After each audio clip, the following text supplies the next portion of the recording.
جب سورج لپیٹ لیا جائے گا اور جب تارے بے نور ہو جائیں گے اور جب پہاڑ چلائے جائیں گے اور جب بیاہنے والی اونٹنیاں یوں ہی چھوڑ دی جائیں گی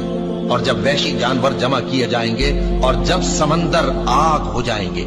اور جب روحیں جسموں سے ملا دی جائیں گی اور جب اس بچی سے جو زندہ دفنا دی گئی ہو پوچھا جائے گا کہ وہ کس گناہ کے سبب قتل کر دی گئی اور جب اعمال کے دفتر کھولے جائیں گے اور جب آسمان کی کھال کھینچ لی جائے گی اور جب دوزخ کی آگ بھڑکائی جائے گی اور جب بہشت قریب لائی جائے گی تب ہر شخص معلوم کر لے گا کہ وہ کیا لے کر آیا ہے۔ پس میں ان ستاروں کی قسم کھاتا ہوں جو پیچھے ہٹ جاتی ہیں اور جو سیر کرتے اور غائب ہو جاتی ہیں، اور رات کی قسم جب وہ پھیلنے لگتی ہے، اور صبح کی قسم جب وہ نمودار ہوتی ہے، کہ بے شک یہ قرآن اس فرشتہ عالی مقام کا سنایا ہوا پیغام